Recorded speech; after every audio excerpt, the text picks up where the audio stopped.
untuk rundown kali ini mungkin kita akan lebih ke ngenalin dulu nih SBC sebenarnya apa sih. Tiba-tiba kalian mau masuk aja gitu ya ke Telegram, di invite untuk datang untuk mungkin ada yang mau nambah insight atau mungkin ada yang mau share insight karena mungkin insightnya kebanyakan mau di share boleh banget di Telegram gitu ya. Yang intinya adalah kita semua datang ke sini ini mau upgrade tech sales kita ya, sales skill B2B kita gitu.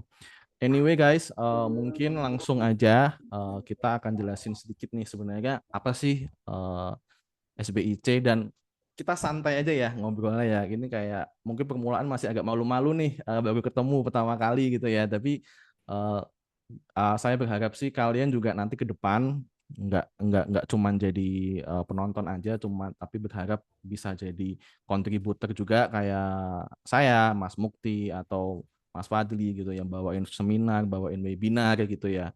Itu nanti kemungkinan ke depan kalian bisa dapat kayak gitu. Anyway, santai kalau mau makan, sambil minum, sambil snack, ambil popcorn, mendoan, gorengan, sate usus, sate ayam semuanya mau dibawa boleh ya. Jadi santai aja di sini.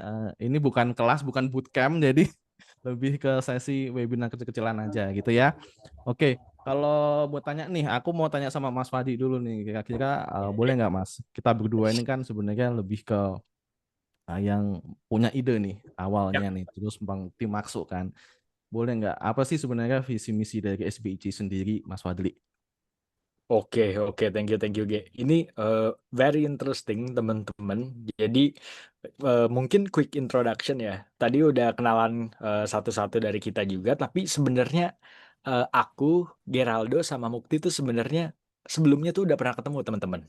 Jadi kita sebelumnya tuh learn together ya. Kebetulan aku dulu salah satu instructor dan kurikulum creator buat di program Tech Sales SDR ini. Jadi itu kayaknya dulu tuh during pandemic, teman-teman. Lagi zaman dimana kita benar-benar semuanya belajar online segala macam di salah satu bootcamp. And then lama-lama tuh kepikiran kayak what about kita bikin kayak ada satu community yang benar-benar bisa konekin teman-teman semua aspiring kayak teman-teman di business development, SDR, yang memang sudah di SDR ataupun yang memang kayak pengen switch career, definitely tuh bisa belajar dan ada satu wadah kita bisa exchange ideas, belajar bareng-bareng gitu. Nah, kalau ditanya G, objektifnya apa? Definitely kita bisa exchange ideas, kita bisa banyak sharing-sharing juga, tips and tricks segala macem, and then ini bisa jadi kayak community yang will never know, siapa tahu nanti jadi banyak network juga, banyak temen, bisa ketemu-ketemu juga offline segala macem in the future. Salah satu objektifnya itu. Jadi purely bener-bener kalau teman-teman lihat ya di LinkedIn group atau nantinya juga definitely bisa banyak di wadah-wadah lain juga dan sekarang mungkin aktifnya di LinkedIn dan Telegram juga kita bisa banyak juga kayak sharing-sharing insights gitu. Kemarin aku sempat lihat juga tuh salah satu tips and trick, beberapa tips and trick actually yang di-share sama Mukti sama Geraldo itu insightful banget dan based on our experience ada banyak best practice juga gitu. Nah, jadi objektifnya definitely bener-bener buat exchange ideas, belajar bareng, nambah relation. Purely kalau yang kita share di grup di LinkedIn segala macem itu bener-bener kayak free dan pengennya juga nantinya kontributor-kontributor lain bisa ada banyak. Jadi nggak hanya kita bertiga aja gitu. Kebetulan karena kita memang di awal bertiga udah kenal, jadi memang kayak banyak aktifnya tuh di awal bertiga, tapi pengennya kita semua nantinya banyak teman-teman kontributor lain lagi juga yang exchange ideas. Mungkin ada Anggi, ada Fajar, ada Arif, ada Audrey, yang lainnya juga nanti bisa definitely contribute dan lebih aktif lagi kita pastinya. Nah, jadi kayak gitu sih. Right, thank you Mas Fadli untuk penjelasan singkatnya gitu ya. Memang ini dibangun untuk purely untuk komunitas saja. Kita bergerak di bidang tech sales. Kalau misalnya dulu kita lihat ada digital marketing, udah ada produk, udah ada yang lain-lainnya. Ini tech sales nih kayaknya belum ada nih. Makanya itu kita bangun di situ ya. Jadi ya senang banget kalian bisa join. Terus untuk next-nya mungkin kita bisa ini nih apa ya? Apa langsung ke inti acaranya aja, Mas Fadli atau gimana nih enaknya?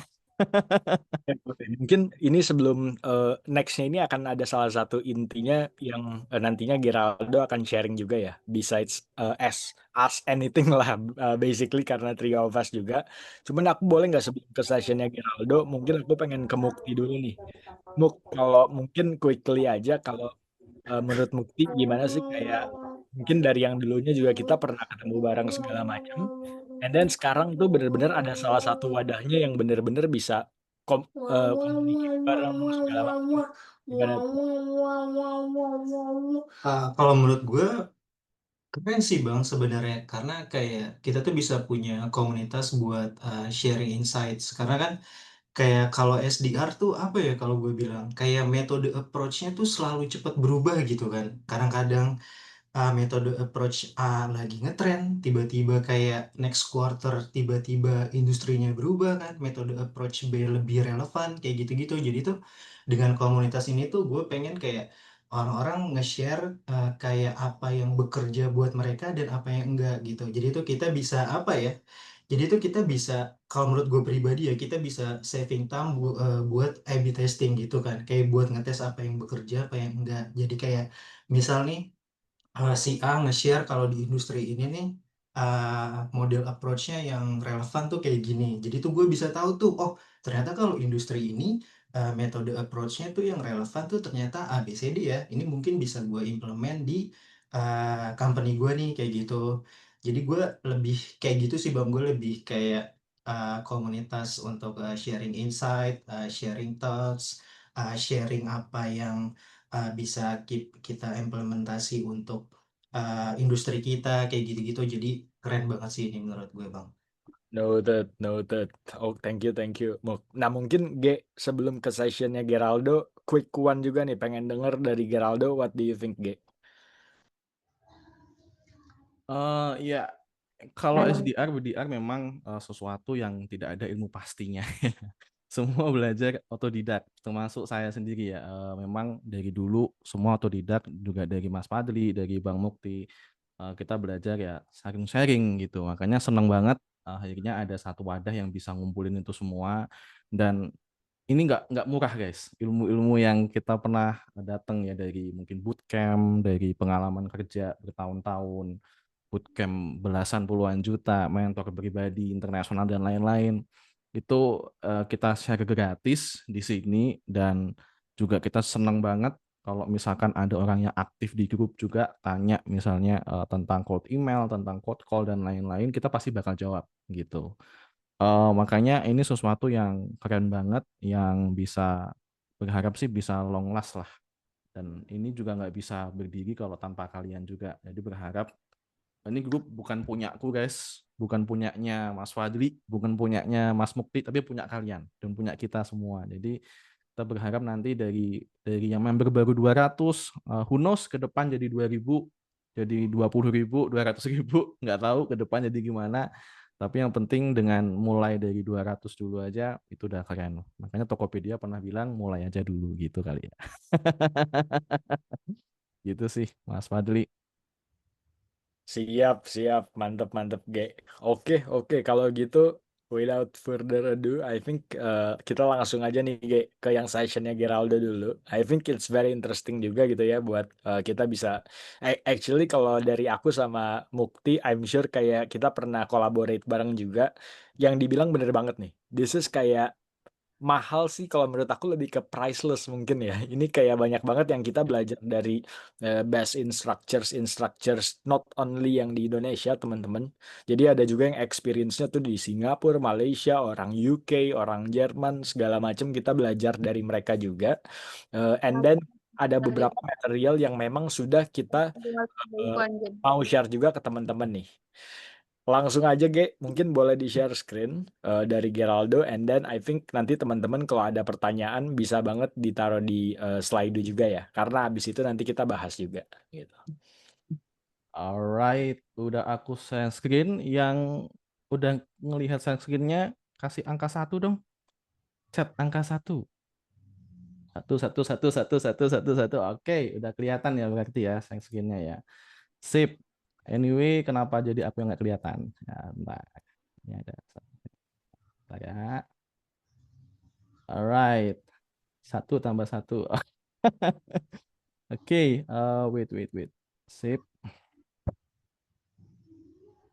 Oke, aman ya. Oke, thank you guys. Ini sebenarnya sesi pertama ya untuk saya bawain seperti ini. Jadi kalau ada salah-salah kata nih, dimaafin aja ya. Belum perfect juga di sini, tapi it's okay. Aku senang banget guys bisa sharing seperti ini. Memang dari dulu jiwa aku jiwa sharing gitu ya. Aku senang banget untuk bisa berbagi insight. Karena kalau mungkin kalian pernah dengar tentang growth mindset, aku selalu bilang di nanti kita bahas di sini ada growth mindset itu selalu bilang kalau kalian melakukan sesuatu itu sukses, misalnya berhasil, it's not about sukses dalam segi materi ya, tapi sukses mungkin dalam segi pemikiran atau dalam segi apapun di-share kalau bisa. Jadi inspirasi. Dan ya seneng banget sih ternyata bermula dari postingan cold email nggak work, ternyata viral, dan sampai akhirnya banyak banget yang minta one on one, banyak banget yang caranya gimana sih Mas G, email gini-gini. Jujur kaget, oh ternyata masih banyak kayak yang belum ngerti nih cara email. Tapi nggak apa-apa, disitulah SBIC hadir, ciailah gitu ya. Oke, thank you semuanya. Ini udah banyak banget yang ngomong satu. Ada dari mana nih? Iwan, Mas Tosi, Fajar, Girin, Panji, semuanya. Oke. Thank you guys. BTW aku mau sambut dulu di sini. Kayaknya tadi gue lihat ada juga yang dari mana nih? Macam-macam ya. Ada yang dari Bogor, ada yang dari Cilegon, ada yang dari Bandung, ada yang dari Malang. Ayo mana suaranya orang Malang? Biasanya rame itu. Orang Bandung mana? Orang Surabaya. Chat di komen ya yang rame ya. Terus ada juga dari tiket.com, ada juga yang dari Accurate, ada juga yang dari Portesis, mjg.co.id, ada juga yang dari Alu Kerja, ada yang Fastland MVP, macam-macam, Jubelio, Javan, Suryabumi, Agetelindo, Gantri Gravity, macam-macam lah semuanya. Keren banget bisa kita jadi satu gitu ya di tempat ini dan ngomongin B2B. Karena B2B adalah tempatnya kita mengeluh gitu ya. Karena mengeluh adalah hak asasi setiap sales B2B gitu ya. Oke, yang pertama aku pengen tahu dulu nih dari kalian, tantangan terbesar kalian selama menjadi B2B, sales, BDR, SDR, AE, AM gitu ya. Apa sih? Boleh nggak chat di komen gitu. Dari keempat ini nih. Diperasan dulu deh. Kira-kira tantangan yang paling besar itu apa kalau di tempat kalian gitu. Boleh nggak di share di komen.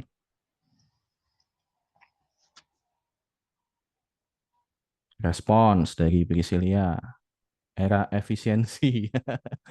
Prospecting Mas Iwan. Apalagi semuanya getting response sih. Oke. Switching respon. Oke, dari McD Tosi belum ada pengalaman. Prospecting, getting respon. Oke. Dari Resti, wah banyak ya, macam-macam ya. Mostly semua yang aku sebutin pasti ada ya di kendala di situ.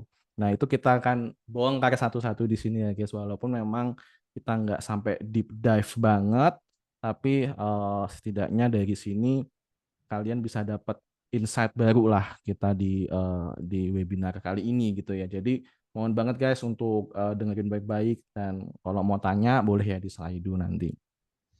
Oke, next. Ya, untuk tujuan sesi hari ini sih sebenarnya gini.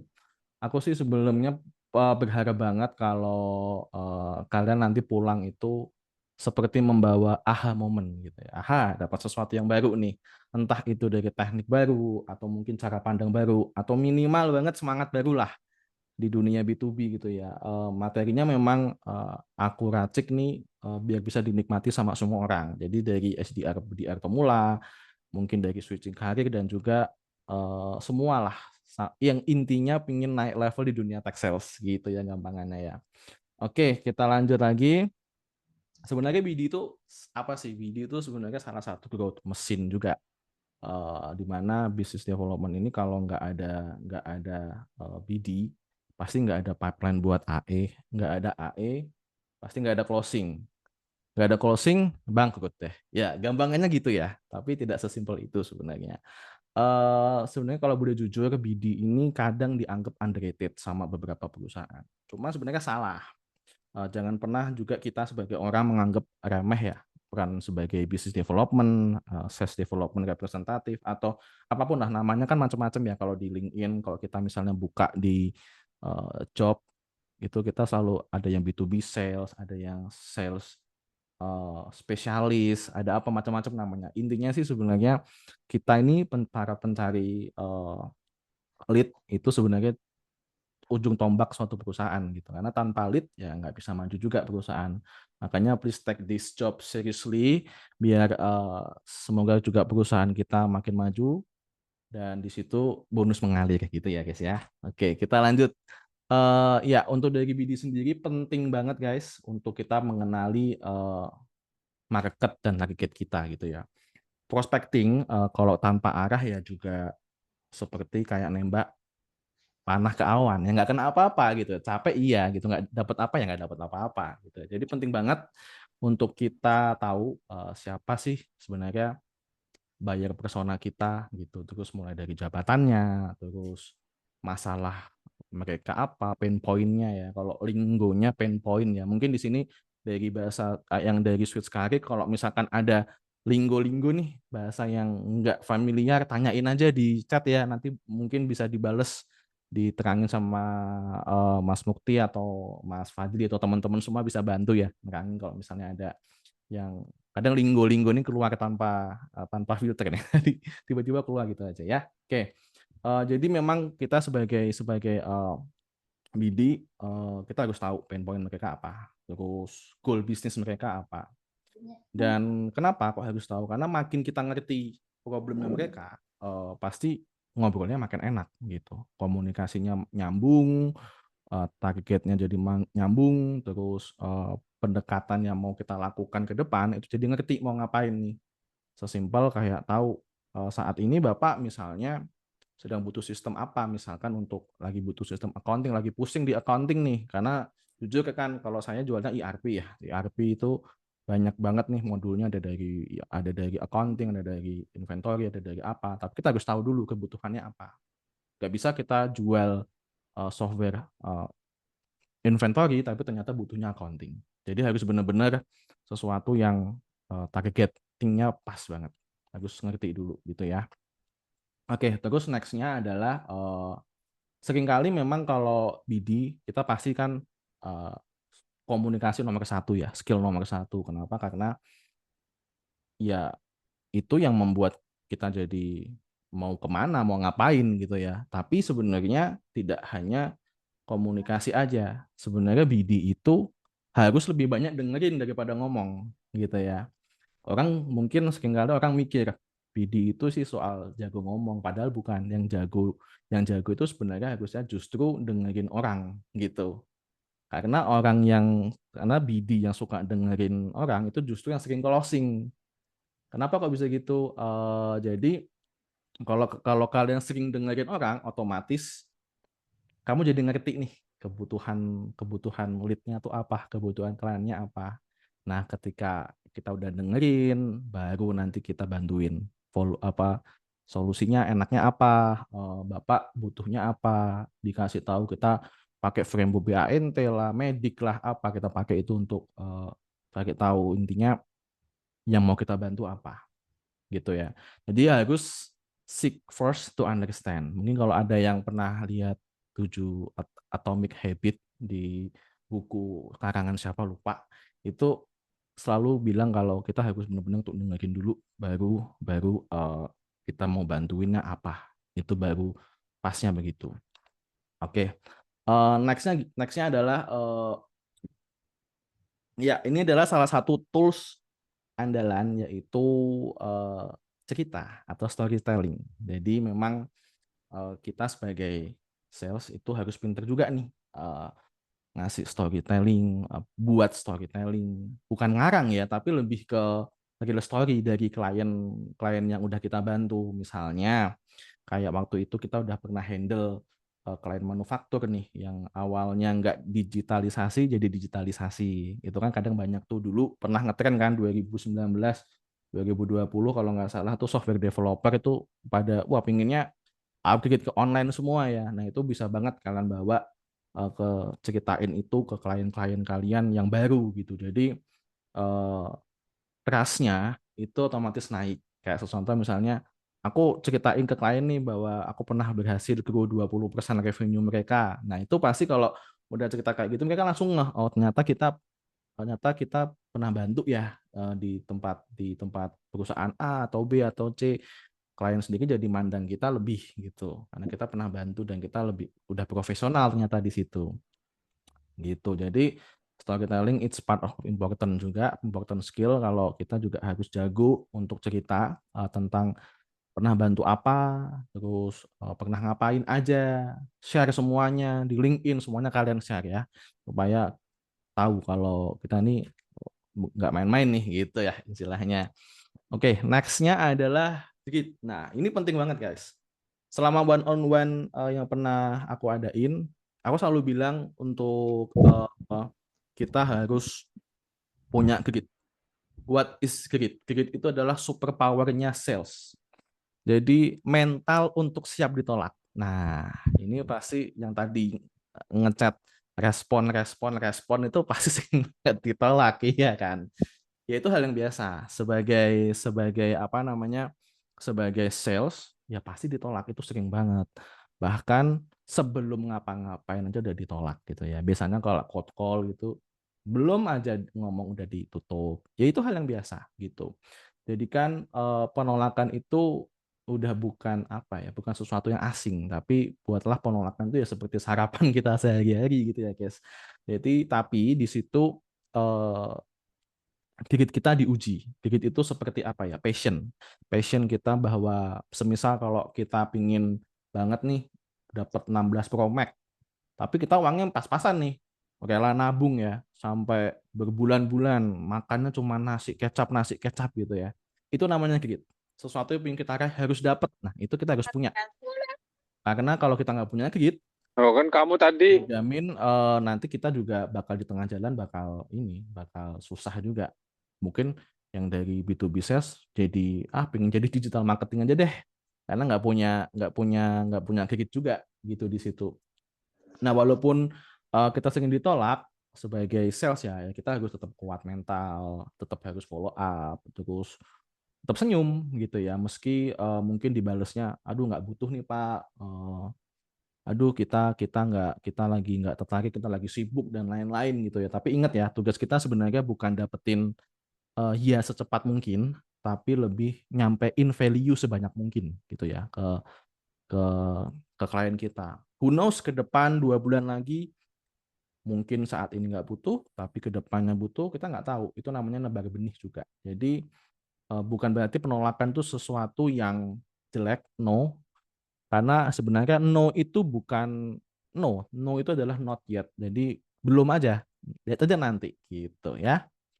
Nextnya ya, kenapa kok tadi aku bilang jangan pernah menyerah? Karena statistik ini selalu aku bawa kemana-mana. Jadi memang 80% deal itu terjadi kalau kamu udah follow up sampai 5 kali. Tapi sayangnya para B2B sales itu dia nyerah nih di follow up pertama, kedua, udah males, 44% nyerah.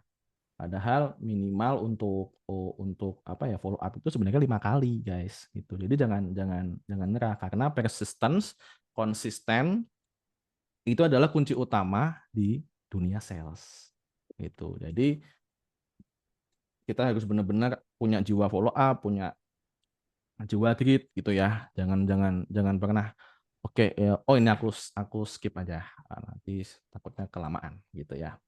Oke, sebenarnya ya selanjutnya adalah disiplin sama dengan kunci pipeline. Maksudnya apa, Mas Geraldo? Jadi sales itu sebenarnya chaos, guys. Jadi kalau kalau kita nggak atur, kita nggak disiplin sebagai sales ya, berantakan. Karena sejujurnya ya, selama nggak tahu deh, selama pengalamanku sebagai sales tidak ada jadwal khusus ya untuk mau ngapain, nggak ada, semuanya kita yang ngatur gitu. Jam segini mau mau follow up, jam segini mau cold call, jam segini mau cold LinkedIn, jam segini ada meeting, itu kan semua kita yang ngatur. Memang sales itu chaos, tapi kita sendiri jangan ikutan chaos gitu ya, karena disitulah ada yang namanya CRM. Kita harus pinter-pinter nih untuk jadwalin waktu buat call, buat email, dan jangan lupa juga dicatat semuanya di semua interaksi di CRM ya. Misalnya lagi kita habis follow up klien A ya dicatat, kita follow up klien A, responnya apa dicatat. Kalau kamu rapi, semuanya kamu catat nih. Kalau kamu rapi, kamu pasti akan lebih tenang. Dan trust me guys, klien itu suka banget sama BD yang well organized gitu. Kalau kalian well organized, semua pasti yang sudah pernah diobrolin itu ingat gitu. Sesimpel juga template. Template ini kebanyakan BD ada yang suka nyepelein nih masalah template. Semisal kalau ada yang balesnya not interested, dibales apa? Nah, kita harus cari tuh, catat satu-satu. Misalnya ada BD yang, ada klien yang bales interest, kita bales apa? Nah, itu kita harus catat. Kenapa? Karena nanti ketika kamu berurusan dengan BD-BD yang lain, BD lagi, klien yang lain, nanti kamu jadi udah tahu mau bales apa. Kadang kita sebagai BD, kadang balesnya kalau ini berubah, bales ini berubah, jadi nggak ada SOP-nya gitu loh guys. Karena segantung mood ya. Kadang ya nggak bisa dipungkiri juga. Kadang ya aku sebagai BD ya kadang lagi nggak mood. Kadang kalau lagi mood wah semangat bales nih walaupun ditolak semangat bales. Kadang aduh udahlah nggak usah dibales lah ngapain juga. Nah tapi kita jangan gitu. Makanya disiplin itu adalah kunci. Kita harus punya SOP masing-masing. Yang bikin SOP siapa ya kita sendiri ya guys. Gitu. Bukan dari perusahaan. Kalau perusahaan punya SOP it's a good thing.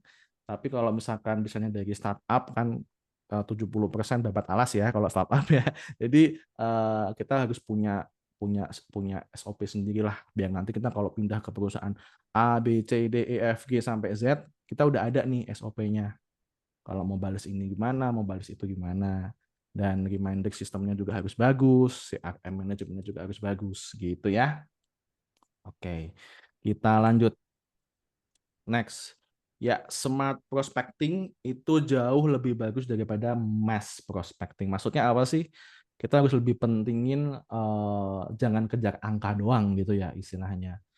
100 call misalnya itu lebih 100 call tapi nggak nyambung, itu ya percuma juga. Mending kalian 30 call tapi kalian udah relevan, well research, personal, udah cari tahu dulu ya kliennya ini ngapain sih tugasnya, lagi bikin apa sih, pakai teknik 3x3 kalau bisa ya 3 menit untuk cari 3 fakta klien kamu gitu. Contohnya fakta pertama kerja di sini, fakta kedua misalnya lagi bikin project ini, lulusan mana, macam-macam. Kalian bisa cari tahu itu di internet lah. Kalian surfing, cari tahu semuanya sampai akhirnya dapat 3x3 tadi.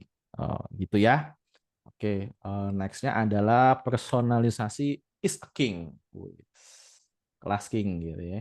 Jadi memang untuk personalisasi ini sesuatu yang sangat penting.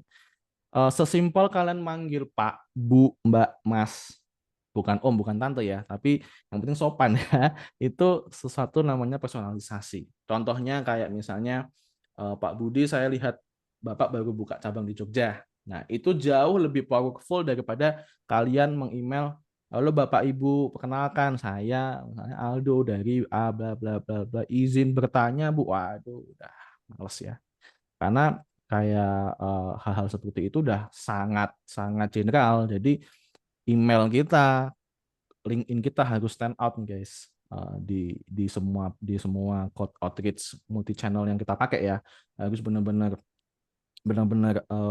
stand out. Kenapa? Karena personalisasi itu sebenarnya adalah sinyal kalau kamu itu sebenarnya niat nih dan ngerti mereka. Dan prospek tuh bisa ngerasain guys gitu. prospek yang kalian reach itu bisa ngerasain kalau orang ini ternyata niat nih nge-reach, nggak asal ngeblas di LinkedIn, asal ngeblas di email, tapi oh ternyata si Mas Aldo nih, Mas G ini ya bener-bener nyari dulu nih ya, kita lagi ngapain, tugasnya apa maksudnya lagi ngerjain apa, itu bener-bener nyari dulu ya. Nah itu prospek bisa ngerasain guys gitu. Oke, nah ini adalah beberapa yang channel outreach yang bisa kamu pakai ya. Ini bukan salah satu, tapi kalian bisa pakai semuanya jadi satu, gitu ya. Kalau misalkan nih, contoh kan kita biasanya ada yang cold call, ada yang email campaign, ada yang LinkedIn outreach, bahkan ada yang video message juga ya, dan juga ada social media engagement gitu ya, macam-macam. Kita bisa pakai semuanya. Nah, kalau misalkan emailnya nggak dibales, coba deh ditelepon. Atau mungkin kalau telepon nggak diangkat, coba deh connect via LinkedIn dulu. Nah, terus misal mau digabung, kayak misalnya habis ngirim email pertama, langsung nanti keduanya mau langsung connect di LinkedIn biar jadi top of mind. Kadang aku sendiri pernah kena kejebakan tuh sama sales AI ya, yang jual tools AI biasanya banyak banget yang nge-reach gitu kan. Kayak utamanya email, terus habis itu tiba-tiba dia nge-LinkedIn gitu kan. Wah, ini kayaknya kemarin email nih, namanya sama nih. Kadang orang jadi notice gitu ya. Itu penting banget ya untuk dikombinasikan gitu. Nah, selanjutnya adalah kalian bisa gunakan konten untuk edukasi gitu ya. Biar nggak kelihatan maksa, kamu bisa mulai banget nih untuk kasih value dulu ke sosial media kamu gitu ya. Biasanya kan mostly kita pakai LinkedIn ya. Kamu bisa kirim artikel, bisa kirim ebook, invite ke webinar, atau intinya gini dah, bikin mereka sadar bahwa wah si A ini ternyata nggak cuma jualan ya, tapi juga pengen bantu gitu. Nah dari situlah trust itu muncul guys. Gitu. Jadi kalian bisa banget pakai teknik-teknik ini untuk jalin relationship ya, karena B2B itu all about relationship gitu. Oke, lanjut ya. Selanjutnya adalah jaga hubungan adalah investasi jangka panjang. Ya, memang relationship is the real deal gitu ya. Kadang yang mungkin hari ini nggak beli, tapi bisa jadi bulan depan jadi klien yang besar gitu ya. Klien yang dealnya besar gitu ya. Yang dealnya bahkan yang aduh ternyata untung dulu kita jaga relationship sama orang ini gitu ya. Jadi memang eh, relationship itu sangat penting di dunia B2B. Beda sama B2C. Aku nggak tahu guys B2C gimana, tapi kalau B2B relationship itu sangat penting. Nah, misalnya gini, sesimpel kamu bisa ngecek nih, kayak misalnya kirim update, ucapin selamat ulang tahun, terus atau sekedar bilang kayak semoga sukses ya Pak proyeknya, atau Pak terima kasih Pak sudah mampir di LinkedIn saya, atau mungkin kalian bisa kasih ucapin apa ya, naik misalnya tuh kalau di LinkedIn naik jabatan, kalian kasih ucapan selamat Pak, congratulations, itu part of relationship gitu ya. Nah, jadi sebagai B2B aku saranin banget bahwa hubungan yang kuat itu akan menimbulkan trust yang tinggi. Nah, disitulah nanti dari trust itu akan jadi klien yang mungkin jadi repeat klien. Di situ mungkin dia bisa untuk kasih referral ke orang-orang teman-teman lainnya ya. Kayak misalnya, oh kemarin aku di-reach nih sama si A, dia orangnya baik banget, coba deh di kontak nih. Kemarin aku pernah di invite ke webinarnya bahas tentang e-commerce, siapa tahu dia bisa bantu kamu. Nah, itu kadang hal-hal seperti itu yang buka pintu yang mungkin kita nggak duga gitu. Oke, yang selanjutnya adalah LinkedIn, mau bahas LinkedIn sosial media ya lebih tepatnya. Kalian bisa pakai sosial media apapun sih sebenarnya. Tapi LinkedIn itu sesuatu yang sangat common yang mungkin kita bisa pakai gitu. Sebenarnya LinkedIn itu bukan cuma untuk naruh CV doang guys, tapi itu adalah panggung kita. Makin aktif kita di sana dan juga makin kelihatan kita kredibel.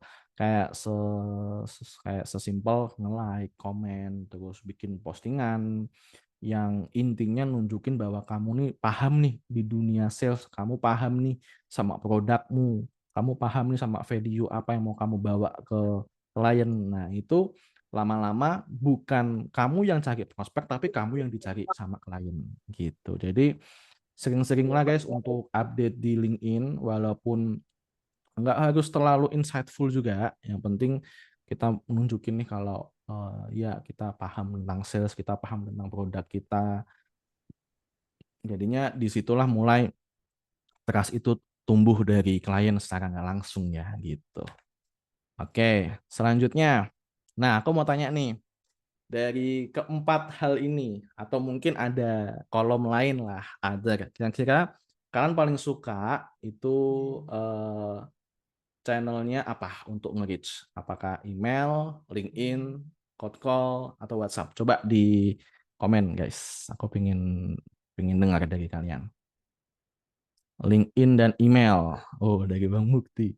WhatsApp sama email, aku email, LinkedIn dari Asri, oke, email dan LinkedIn. Semua dari Widya, LinkedIn, email dari Mas Fajar. Oke, email, LinkedIn dari Afik, McD, Mas K. Oke, berarti mostly LinkedIn ya, LinkedIn sama email lah ya. Oke, LinkedIn, email, telepon, cold call. Wih, mantap. Yang pakai cold call juga. Oke, thank you. Memang ya kalau di dunia tech sales palingnya kalau nggak email apa sih LinkedIn, kalau nggak LinkedIn cold call gitu-gitu aja. Tapi memang ini sesuatu yang seru lah buat kita untuk yang paling work mana. Kadang juga kita sebagai BD ada juga yang aku email nggak work, tapi kalau cold call selalu work. Nah itu dijadiin ini ya keahlian, maksudnya gimana ya? Dijadikan ahli di satu bidang gitu loh. Kalau expertnya di cold call ya udah cold call aja expert. Tapi kalau expertnya di email ya udah email, LinkedIn ya udah LinkedIn. Benar-benar expert di situ. Tapi jangan menutup kemungkinan juga untuk digabung gitu. Itu bisa banget. Kalau bisa semuanya lebih bagus gitu ya. Bisa email, bisa LinkedIn, expert di telepon, expert di WhatsApp gitu. Itu lebih bagus lagi. Oke, ini sudah mau ya 4 slide lagi ya guys. Because you know stuff ya. Stay with me, oke? Ya, sebenarnya kalau kita sebagai BD itu kita nggak bisa guys jalan sendirian terus bergantung kepada bos. Bos kita sibuk ya ngurusin omset, ngurusin revenue gitu ya. Kita sendiri mau minta bos one on one dong, aduh nggak ada waktu gitu ya. Kadang pusing juga punya bos kayak gitu ya. Makanya kalau pingin grow ya harus tetap belajar karena memang di dunia sales itu seperti yang dibilang Bang Mukti ya, itu cepat banget berubah guys. Yang mungkin saat ini zamannya cold call, tiba-tiba udah zamannya email. Dari zaman email tiba-tiba zamannya AI. Aduh, udah macam-macam ya. Kalau di SDR BDR itu udah cepet banget lah berubahnya tuh, nggak tahu kenapa tiba-tiba bisa kayak gitu cepet banget. Tapi memang ya itulah dunia B2B, jadi dinamiknya lumayan naik turun. Jadi kita harus benar-benar harus tahu tools baru, tren baru, buyer behavior yang baru, itu juga semakin kompleks. Dan juga jangan pernah puas juga kayak merasa bahwa aduh gue udah ngerti, gue udah paham. Jangan ya, aku sendiri memang bergerak di bidangnya lebih ke email sama LinkedIn, tapi kadang ya harus cari tahu lagi, oh ternyata cold call gimana caranya ya. Jadi jangan puas gitu. Oke. Dan juga kalian harus kalau bisa join komunitas. Iya. Kalau ini udah ya join komunitas ya. Jadi di SBIC di situ juga ada cari mentor. Bisa nanti nge-reach Bang Mukti, Bang Fadli, atau mungkin saya, atau mungkin teman-teman lain ya yang ada di grup. Cari aja mungkin menurutnya ini kayaknya orang pinter nih untuk diajak ngomong. Udah lah, aku mau coba untuk tanya-tanya. Nggak apa-apa, it's okay guys. Itu bukan sesuatu yang bikin kalian dipandang rendah, enggak. Kita sebenarnya jujur seneng kok kalau misalkan ada orang yang datang terus tanya, bahkan mau ikutan training gitu ya, atau mau ikutan mentoring, itu kita seneng banget sih gitu. Nah, selanjutnya adalah recap. 7 kunci sukses business development yang mungkin tadi udah aku bahas ya. Yang pertama adalah ngerti nih siapa market dan siapa yang kamu ajak ngobrol. Terus yang kedua, komunikasinya harus aktif terus dan deep ya. deep research, jadi harus benar-benar tahu apa yang mau dibicarain, harus relevan juga sama orang-orang, sama kliennya, apakah topiknya misalnya dia ternyata orang FMCG tapi kamu topiknya bawa tentang misalnya bawa tentang aparel, sesuatu yang fashion yang nggak nyambung. Kita harus benar-benar nyambung sama kliennya. Terus yang ketiga, grit, konsisten, dan mental tahan banting. Yang keempat, benar-benar harus manajemen waktu dan papernya yang rapi gitu ya. Yang kelima adalah harus benar-benar prospectingnya, harus smart prospecting, jangan asal prospecting, harus benar-benar quality over quantity ya guys. Jadi ketika lebih baik 30 call tapi deep research daripada 100 call tapi ngasal gitu ya. Karena buang-buang waktu, buang-buang energi juga itu nggak baik buat kalian guys gitu. Nah, yang selanjutnya relationship, nurturing relationship. Jadi jangka panjang, ya tadi aku bilang ya sering-seringlah kalian menyapa klien kalian, sering-seringlah kalian untuk cari tahu tentang apa sih yang dilakuin sama klien saat ini gitu ya. Say hi, kasih ucapan happy birthday, selamat, apa itu bisa kalian lakuin gitu. Yang terakhir adalah the most important thing adalah growth mindset gitu ya. Jadi growth mindset ini sesuatu yang harus benar-benar kalian punya. Karena kalau kalian nggak punya growth mindset, nanti ya kalian bakal di tengah jalan berhenti gitu. Kalau mau lebih jelasnya sih growth mindset, nanti kita bahas di grup lah. Atau kalau mau one on one boleh. Gitu ya. Oke, sip. Nah, ini saatnya Q&A time. Tapi sorry banget guys, karena sudah ada banyak banget yang tanya di Slido, jadi mungkin untuk yang ini kita skip dulu kali ya. Jadinya endingnya terima kasih guys, sesinya sudah selesai. Mungkin ini akan bermanfaat buat kalian, I don't know. Dan sebelum lanjut ke sesi Q&A, aku mau ngasih tahu. Jadi memang kalau aku mau kasih spesial kalau misalkan kalian mau dapat ebook dari kita ya, dari aku personally aku udah bikin ebook sebenarnya. Aku mau kasih gratis nih ke kalian, tapi ada syaratnya. Syaratnya kasih review di LinkedIn gitu ya. Jadi kita mention namaku, mention namanya Bang Mukti, Bang Fadli, sama SDR, SDR BDR Indo Academy atau nama ketiga kita aja. Kalian review, kalian kasih yang baik-baik ya, yang jelek-jelek jangan dikasih ya. Nanti kalau misalkan udah aku lihat, aku udah repost, nanti aku langsung DM kalian e-booknya. Gratis kok. Lumayan loh, harganya 50.000 tapi worth 20 jutaan. Wih. Marketing banget ya. Jadi kalau bisa nanti kalian tag kita ya. Namaku Geraldosio, M Fadli Gilo, sama Mukti Ali kalau nggak salah ya. Gitu kalau udah, terima kasih guys. Welcome to the club, welcome to SBIC. Semoga kalian betah di sini dan jangan pernah berhenti belajar ya. Kalau gitu tetap semangat karena dunia sales itu soal grit, growth, dan key value. Oke, thank you semuanya. Sip. Gimana komennya Mas Fadli?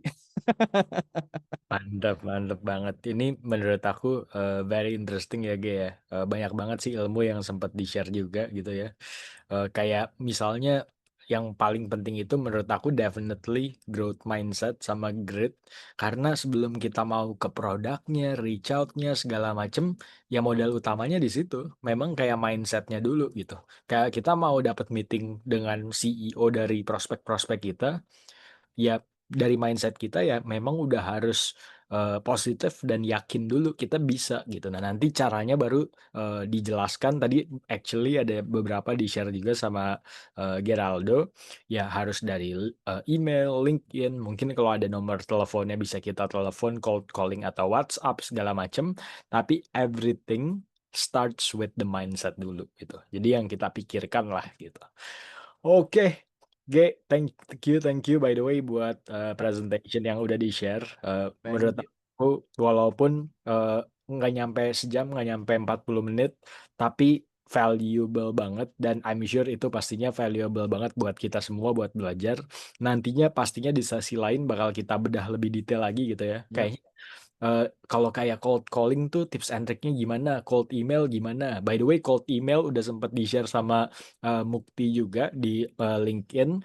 Nanti nextnya mungkin Mukti juga bisa share more detail about kayak cold email segala macam. Atau mungkin dari aku juga ada beberapa yang aku bisa share. For sure pastinya kedepannya akan kita bikin lebih mendalam lagi gitu. Oke, G, langsung aja kita ke Yep. sesi selanjutnya. I think kita bakal ada Q&A dari pertanyaan teman-teman yang udah kita combine nih berarti ya. Ya, boleh nih. Random aja kali Mas Fatih, bagaimana? Boleh, Ya, bebas. oke. Mungkin yang pertama G dulu deh yang jawab, aku yang bacain dulu ya. Nanti habis Ya, itu boleh. kita take turn saja dari Geraldo, Mukti, dan aku. Jadi yang pertama G dari Anonymous nih. Bagaimana bagi seorang yang belum punya basic skill tentang tech sales bisa masuk ke dunia tech sales terutama di entry level menjadi seorang SDR? By the way, ini relate banget untuk yang menjawab juga karena actually dulu dulu waktu kita ketemu di bootcamp, G juga actually switch career tuh gak ya. Jadi Yep. sebelumnya di chef, and then kayak kebetulan mungkin kayak ada instructor yang memang udah experience di tech sales. Aku mungkin waktu saat itu udah 4-5 tahun experience di tech sales, bisa sharing-sharing segala macam juga. Tapi anyway, gimana sih Ge? Bagi yang belum punya basic skill, dulu tuh kayak gimana Ge? Ini pertanyaannya bisa dijawab bukan hanya teori, tapi ini ada experience Experience. Aldo juga nih. Ya, ini yang tanya siapa sih? Boleh nggak sih kayak eh, open mic gitu? Ada nggak sih yang di sini yang nanya Mungkin ini siapa? boleh ditaruh di chat box juga kalau enggak ya. Oh, dari Tosi Santoso. Oke. Oh, dari Tosi ya yang tanya ya.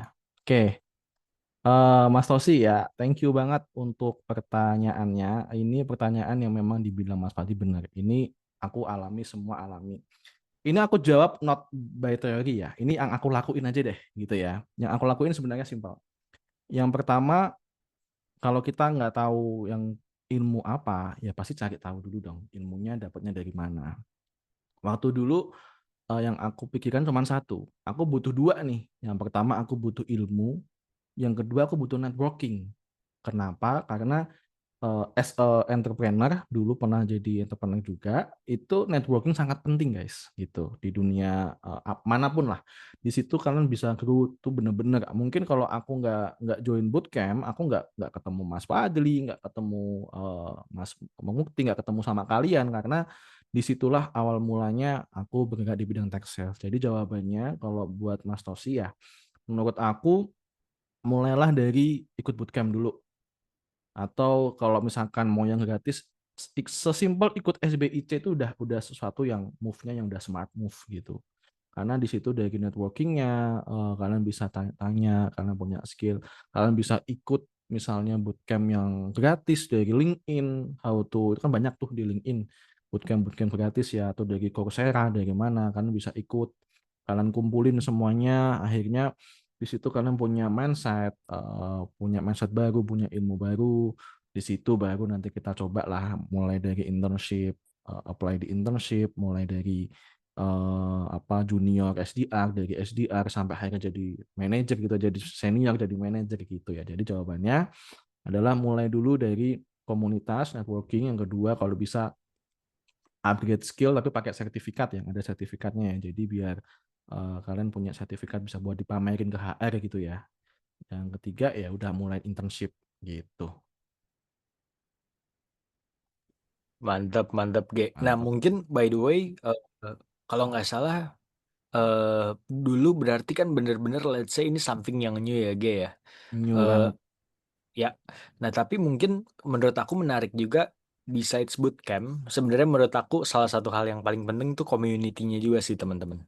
Yep. Jadi kalau di bootcamp definitely kita bakal belajar tiap hari gitu-gitu ya, which is very good. Tapi menurut aku kita harus ada juga di ekosistemnya gitu. Nah ekosistemnya kayak gimana? pastinya cari komunitas-komunitas tentang orang-orang yang antusias juga di field ini gitu. Nah, makanya di SBIC pun ini bener-bener nggak berbayar, teman-teman. Ya kita bener-bener bisa actively tanya-tanya segala macam, kenal-kenalan. Yang kayak tadi Geraldo sempat mention, buat mungkin kayak share testimonial di LinkedIn gitu. Itu sebenarnya secara nggak langsung bikin credibility teman-teman juga buat lebih aktif di LinkedIn. Nah, nanti impact-nya apa? Bisa dilihat mungkin dari recruiter segala macam buat teman-teman yang switch career.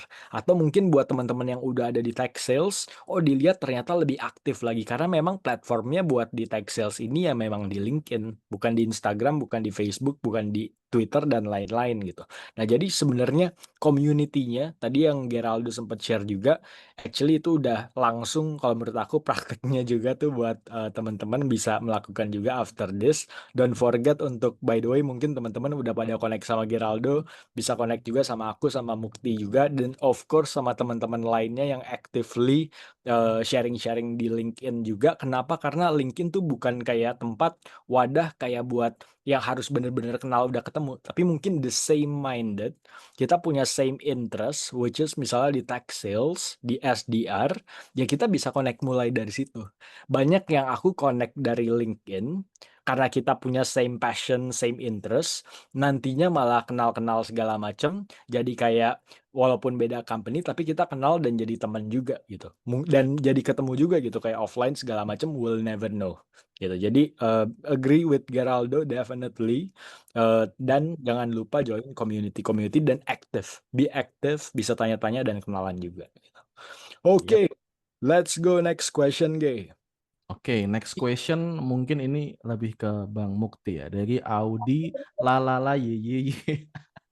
Oke, aku sering banget gugup nih pas discovery call pertama gitu ya. Gimana caranya ya biar lebih tenang dan nggak kaku waktu ngobrol sama prospek? Mungkin Bang Ali bisa bantu jawab.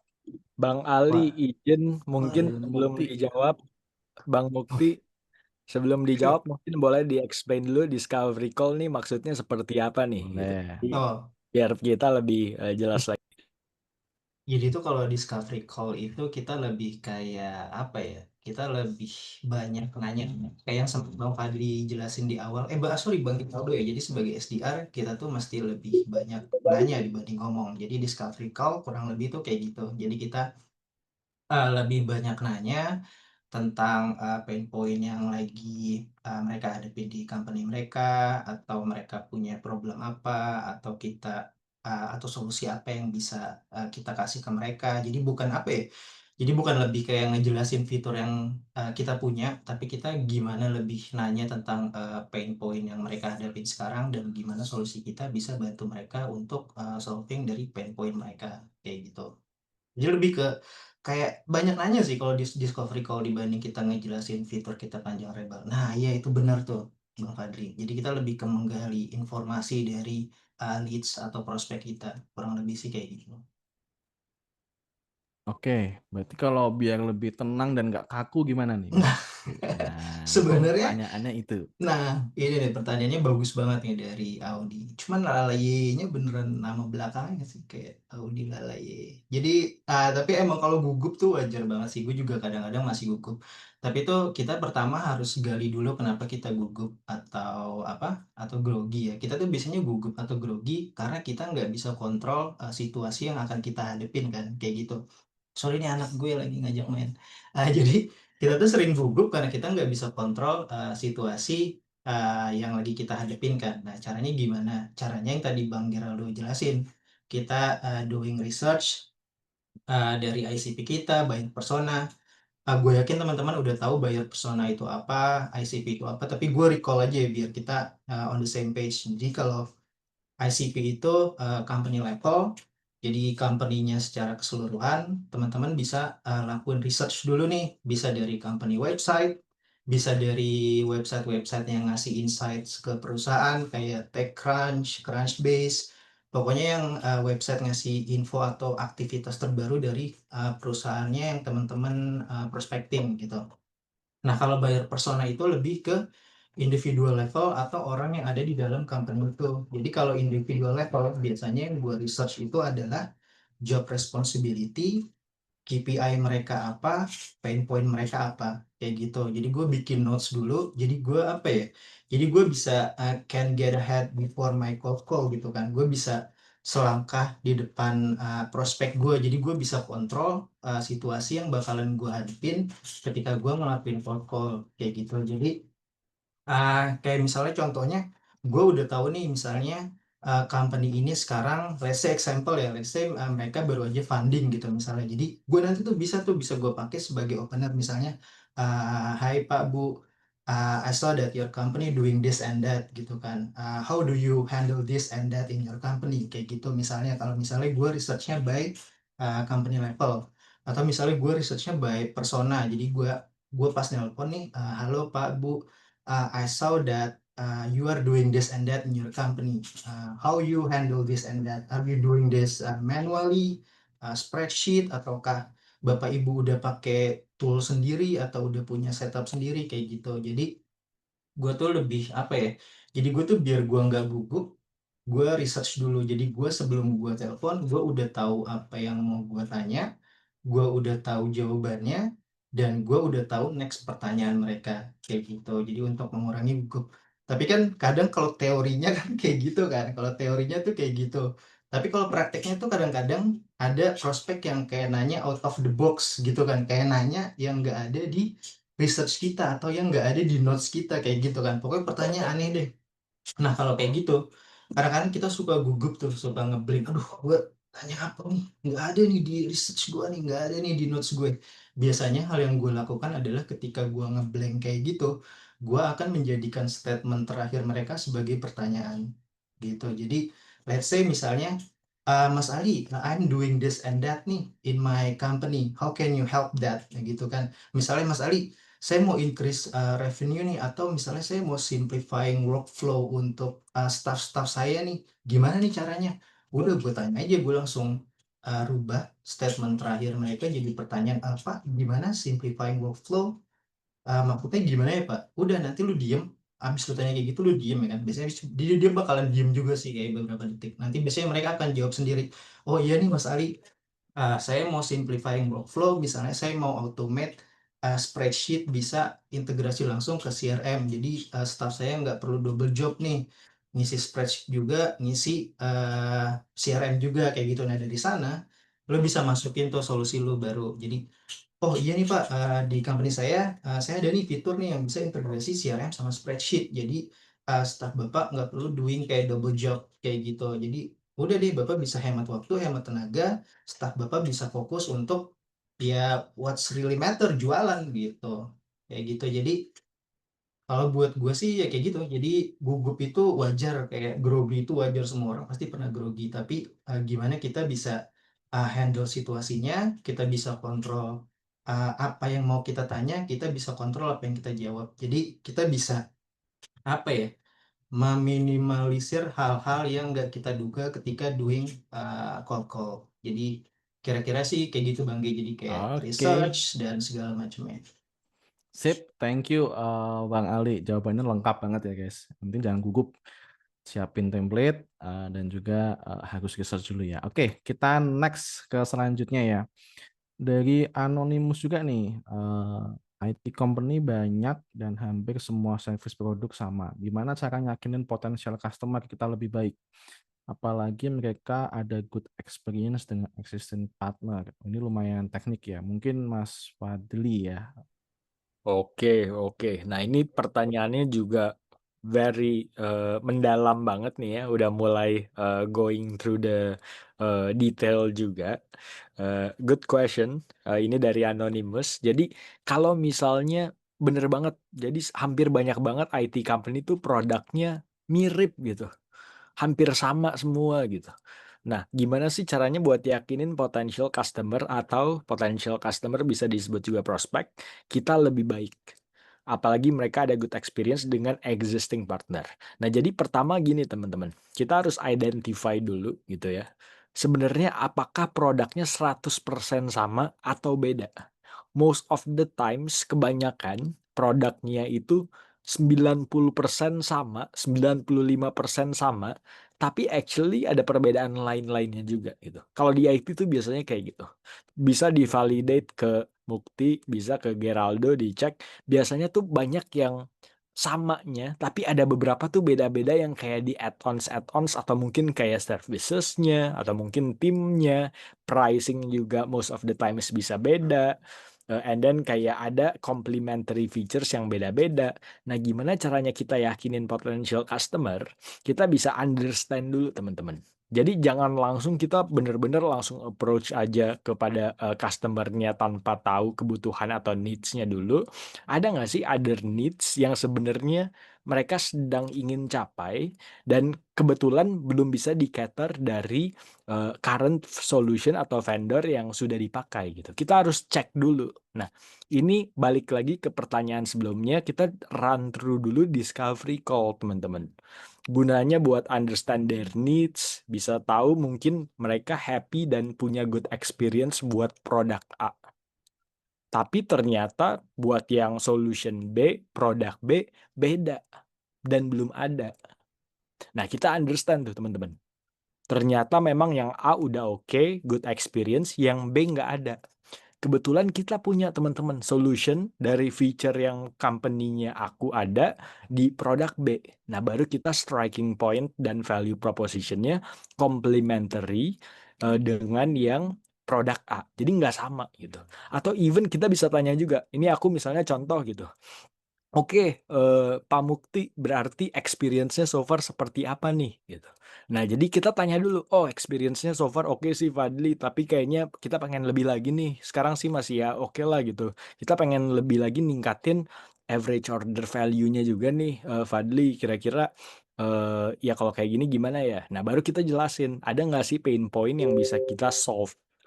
Nah, most of the times tuh ada, teman-teman. Jadi, understand dulu needs-nya seperti apa, understand competitive advantage dari solution kita apa aja, unique selling point dan value proposition yang mau kita bawa, baru kita sampaikan. Gitu. Oke, thank you Mas Fadli. Kita lanjut ya. Ya. Yang Nah, gimana cara ngajak ketemu? Ini siapa nih yang tanya? Mungkin mau tanya langsung aja. Mau tanya ke siapa? Ke saya, ke Mas Fadli atau Mas Ali? Siapa nih yang tanya nih? Boleh on mic mungkin? Ayo,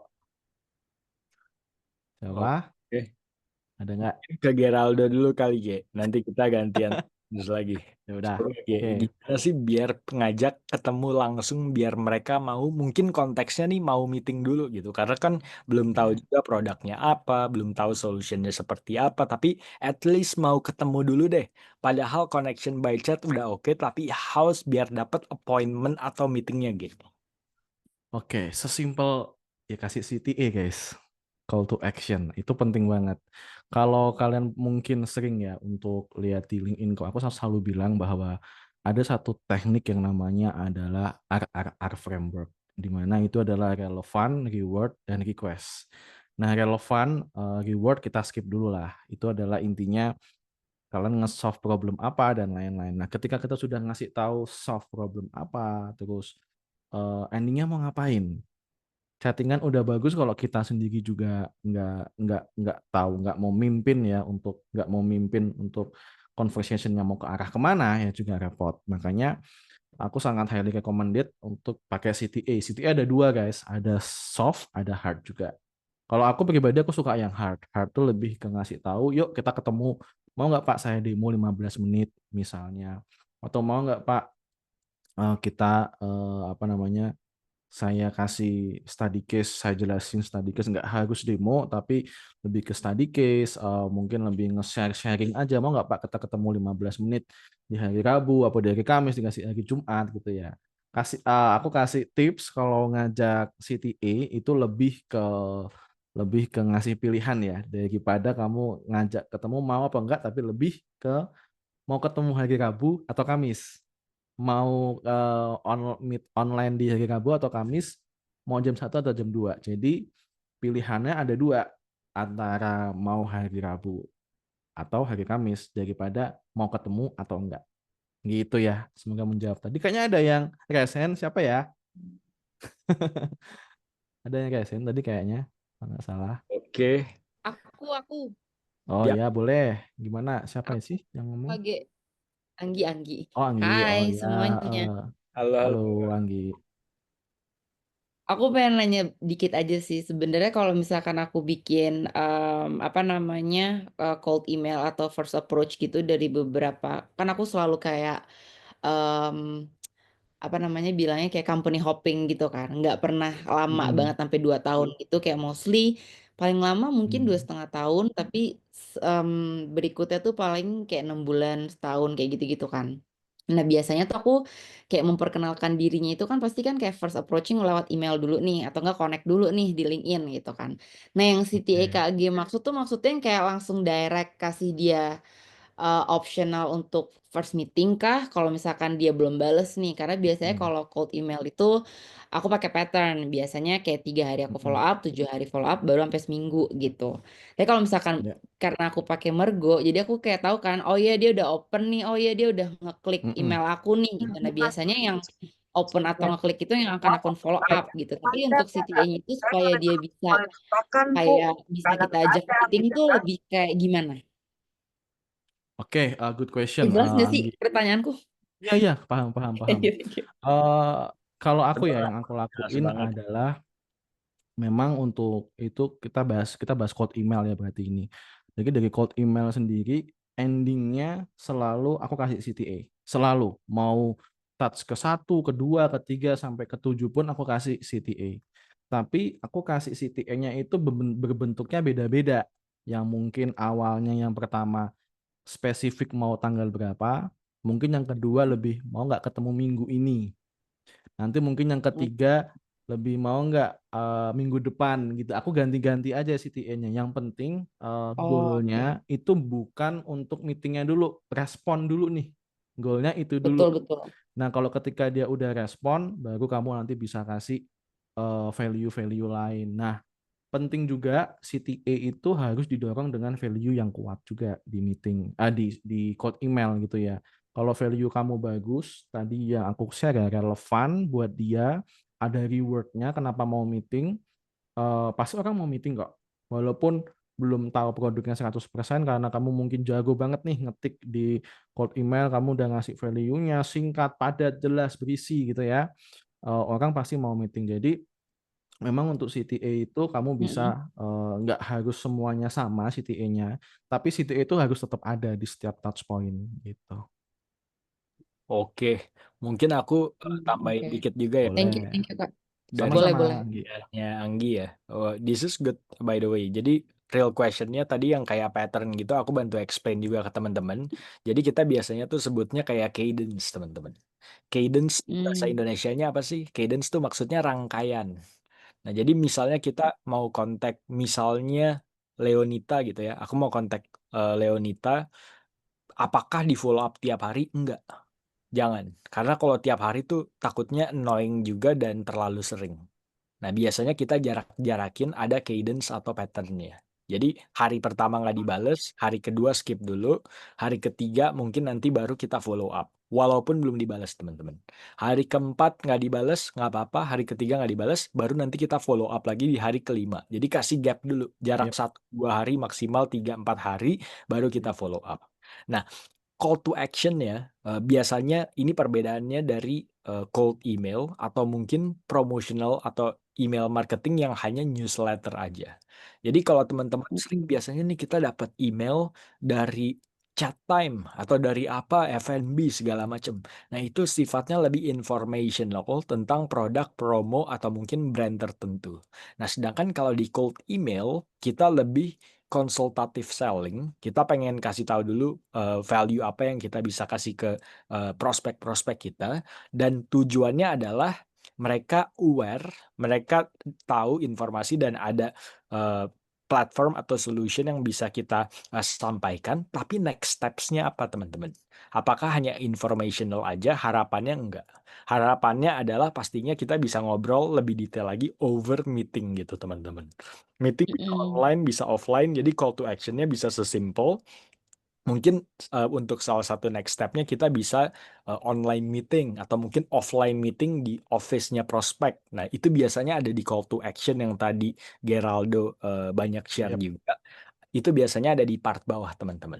And make sure email tuh kita nggak usah terlalu panjang-panjang, nggak usah terlalu kayak information A to Z. 1-2 poin utama aja, call to action, itu bisa ngehook dan prospeknya jadi interested gitu. Yep, that's a good point Mas Fadli. Anyway, thank you Anggi untuk pertanyaannya ya. Kalau gitu kita lanjut dari Deka nih.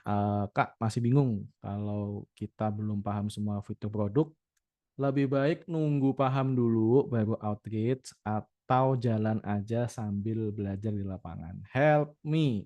Tuh, mungkin dari siapa? Mas Ali, Bang Ali, Bang Mukti mungkin. Bang Ali boleh nih Bang Ali. Waduh, pertanyaannya dapetnya yang susah-susah nih kayaknya nih. Jadi, Yes.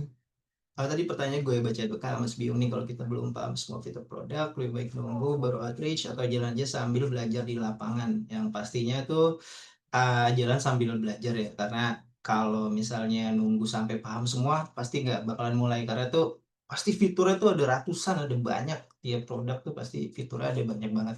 Jadi Dika boleh fokus dulu ke 2-3 fitur utama kayak tadi yang Bang Fadli mention kan, jadi kita fokus aja 2-3 fitur utama yang bisa solve dari masalah prospeknya Dika. Jadi pastikan Deka sebelumnya udah discovery call kan. Jadi dari discovery call udah tahu pain point mereka apa aja. Terus nanti udah deh kita tinggal tawarin aja 2-3 fitur utama yang bisa solve masalah si prospeknya. Sisanya udah bisa sambil jalan aja.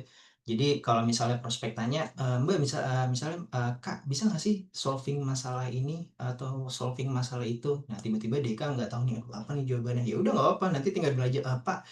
Ini aku cek dulu ya ke tim produk, kira-kira bisa nggak nih diimplement ke company Bapak. Nanti saya kabari, I will get back to you kayak gitu kan. Jadi nggak perlu sih, nggak perlu tahu semua produk sih. Gue jujur ya, gue nggak tahu semua produk yang dijual sama company gue tuh nggak tahu. Jadi paling gue tahu tuh kayak core feature-nya aja.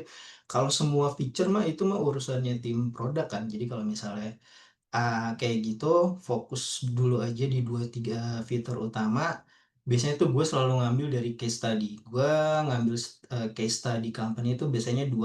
Uh, Klien gede sama klien yang relevan by industri gitu. Jadi ketika misalnya teman approach klien, terus bingung mau pilih case study yang mana, pertama selalu cari case study yang relevan. Walaupun company kliennya kecil, gede, company klien teman-teman ya maksudnya yang dijadiin case study. Pertama pilih yang relevan, kalau yang relevan nggak ada, gunain dari yang company gede. Jadi nanti tinggal cari aja produk kita yang sesuai sama si problem yang lagi dihadapin sama si prospek. 2-3 aja udah cukup, nggak perlu semuanya. Karena itu mereka juga bakalan pusing sendiri kan, kalau kita jelasin panjang lebar, mereka juga pasti nggak akan malah pusing, mereka yang jadi bingung sendiri. Jadi nggak perlu tahu semua, jalan sambil belajar aja, cukup cari 2-3 produk yang relevan dengan prospek kita, udah deh. Yap. Gitu. Oke, thank you Bang Ali, sangat insightful ya. Memang dulu aku juga sebagai awal SDR nggak ngerti produk guys sama sekali. Taunya cuman ya dikit-dikit aja yang dilakuin, lama kelamaan jadi ngerti. Jadi jangan kalau kita nunggu dulu baru ngerti ya keburu gajian ya. Jadi langsung jalanin aja, mulai aja dulu gitu ya. Oke, pertanyaan selanjutnya dari Fafa Fufu. Waduh, bahaya nih. Dari sales asuransi atau perbankan, apakah bisa ke tech sales? Karena pada basicnya konsep jualannya pasti B2C, alias langsung face to face ke calon nasabah dan pembelinya. Aku jawab deh kalau ini. Ini relate banget. Bisa. Aku aja seorang chef cook aja bisa ya. Apalagi asuransi perbankan ya, yang notabene sudah punya public apa ya, speaking yang bagus lah. Jadinya itu udah apa ya, modal yang bagus untuk bisa ketemu dengan orang, karena tadi ingat bahwa B2B itu base-nya adalah relationship yang bagus gitu. Jadi jangan pernah takut mulai ya, kalau mau dari manapun itu bisa kita untuk jadi ke tech sales gitu ya. Oke, singkat aja lanjut. Hai Suhu, aduh Suhu. Mas Andi mungkin mau tanya langsung. Mas Andi ada nggak di sini, Pak Andi atau Mas Andi ini? Andi Acisal. Ada yang tadi gelasnya gede banget tadi gue ingat tuh. Ada tadi. Open mic mungkin Mas Andi. Ayo, jangan malu-malu. Oh ya, oke. Mau tanya ke siapa nih? Ya, makasih Mas G, Mas Mukti dan Mas Fadli. Ya, jadi berbicara eh, terkait role dari SD dan BD ini kan eh, tidak jauh dengan sales ya, tidak ada maksudnya aktivitas penjualan ya. Tapi mungkin apa dari segi produknya itu yang berbeda ya. Kalau pengalaman saya kemarin yang di sales yang konvensional di lapangan itu kan banyak berhubungan langsung ya, jadi face to face, melakukan cold calling juga, tapi memang sudah saling mengenal dan lain sebagainya. Nah, eh, saya sebetulnya niat untuk switch karir ke sales ini, cuman itu tadi eh, memang mungkin ada pengalaman tapi bukan di tech sales. Dan ya karena eh, mungkin terkait umur ya, apakah masih ada chance umur segini 40 itu switch karir ke T-Cell sebagai SDR or BD. Makasih itu saja mungkin. Oke, ini aku bantu jawab ya pertanyaannya dari ini. Jadi definitely jawabannya kalau misalnya mau switch ke tech sales, ada peluang nggak gitu ya? Definitely ada dan bisa banget gitu. Definitely bisa banget. For sure 100% bisa banget.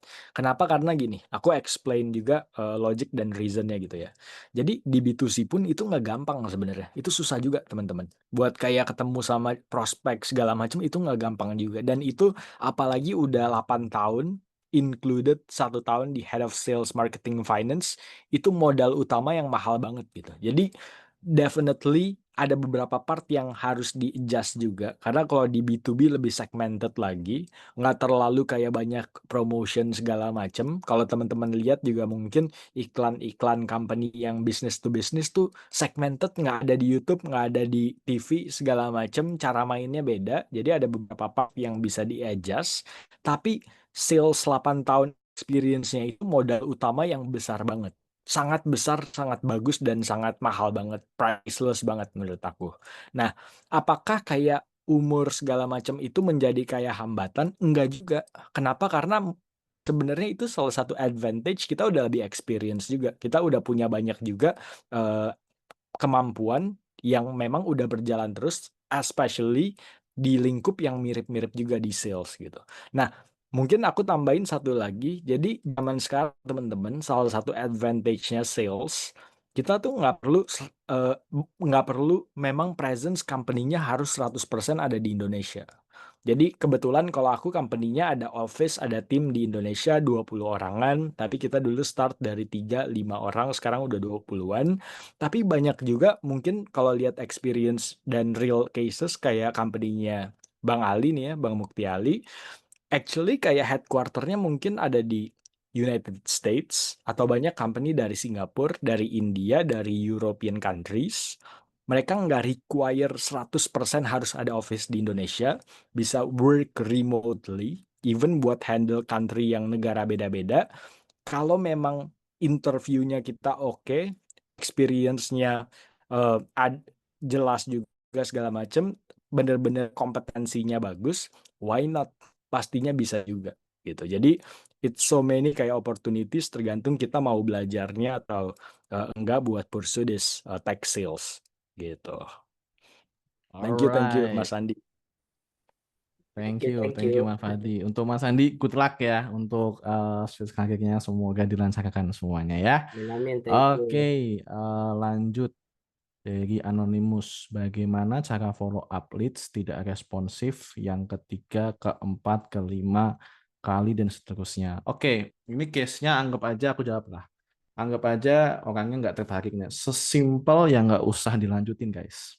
Sesimpel itu. Karena memang kita juga sebagai BD juga tidak harus sih untuk misalnya dapat satu klien, wah kamu harus meeting ya. Kalau nggak meeting aku kejar terus sampai nanti bertahun-tahun aku kejar misalnya. Nggak harus.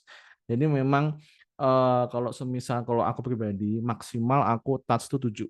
7 nggak ada respon, aku bakal break up email. Break up email tuh apa sih? Lebih ke bahwa aku ngomong kalau sudah mungkin aku bakal mungkin saat ini belum prioritas, mungkin lagi sibuk, mungkin apa saya izin ya tutup emailnya, saya nggak akan email lagi, nggak akan kontak lagi. Aku selalu bilang gitu yang ketujuh. Jadi memang kalau misalnya nggak ada, it's okay. Bukan berarti memang harus 100% berhasil ya. Tapi kalau misalkan nggak ada ya kita lanjut aja ke lead selanjutnya gitu. Prioritaskan yang lebih respon. Ya, Mas Arief mau apa? Tanya, Resen, silakan. Halo, itu tadi pertanyaan dari saya. Oh iya, oke, boleh. Kan saya tuh kalau blast email atau ngechat itu kan Mm-mm. biasanya apa ya, suka bagus itu ada responnya dari para leads gitu, dan bahkan Mm-mm. meeting juga gitu. Mm-mm. Ada kalau misalkan saya follow up itu cuma butuh 2-3 kali aja. Nah, ini kan saya bingung ini untuk follow ups yang ke 3-4 kali dan seterusnya, karena apa ya, kan saya nge-reach itu kan tidak hanya ke satu orang gitu, tapi ke banyak Mm-mm. banyak kontaknya juga. Jadi Oke. misalkan di satu perusahaan dia ada 5 orang lah istilahnya. Nah, itu kan Mm-mm. saya kontak semua tuh. Nah, kalau Mm-mm. misalkan ke semua orangnya itu tidak responsif, itu mending ditinggal aja gitu ya, nggak usah dilanjut lagi gitu. Kalau boleh tahu ngehitsnya manual atau pakai tools? Manual untuk saat ini, karena Oke. lebih personalization, lebih Oke. customize, nggak ngeblast kayak di kayak FMCG atau apa gitu, nggak. Ini kan saya unit bisnis, jadi kalau untuk nge-reach out, untuk approaching-nya itu personalize dan customize juga gitu. Nggak, Oke. Sip. Oke. Jadi gini, kalau misalkan semuanya nggak bales gitu ya. Ya kalau aku pribadi, Mas Arief, aku kalau boleh kasih saran, mulai saat ini coba pakai tools. Tools itu maksudnya gimana? Tools yang bisa kirim email secara otomatis tuh banyak, Mas. Gitu. Jadi daripada pusing untuk mikirin nanti yang lead pertama dari perusahaan yang sama harus ngirim apa, yang B respon apa dan lain-lainnya. Lebih baik pakai tools kalau saran saya. Terus bisa dicari di YouTube kok, banyak banget apa sih email sequence yang paling bagus yang di YouTube untuk kirim email otomatis ya. Jadi dia bisa kayak touch pertama kirim, touch kedua kirim sampai touch ke-7 karena bisa setting juga nanti di situ mau berapa hari jaraknya, misalnya dari touch ke 1, kedua, 3 hari, itu banyak banget di YouTube, kalian bisa cari di situ.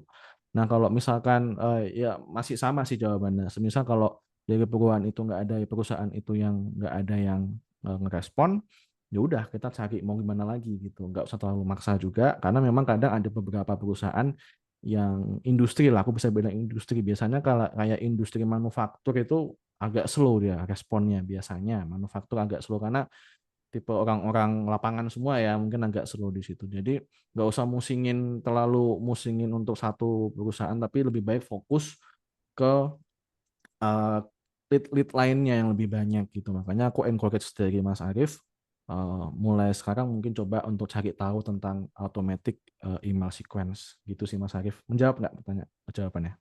Menjawab. Nanti Menjawab akan ya. saya coba tools yang disebutkan oleh Mas Gerard itu. Boleh, cari aja di YouTube banyak kok Mas. Oke. Thank you Mas Arief untuk pertanyaannya. Tips dan trik membuka peluang dengan orang baru. Oke, aku jawab dikit deh tips and trik membuka peluang dengan orang baru. Sebenarnya untuk membuka peluang dengan orang baru, atau gini deh, Mas Gilang, mungkin mau tanya lebih di elaborate lagi pertanyaannya mengarahnya kemana nih? Ini karena terlalu general menurut aku. Dari Mas Gilang, ada nggak di sini?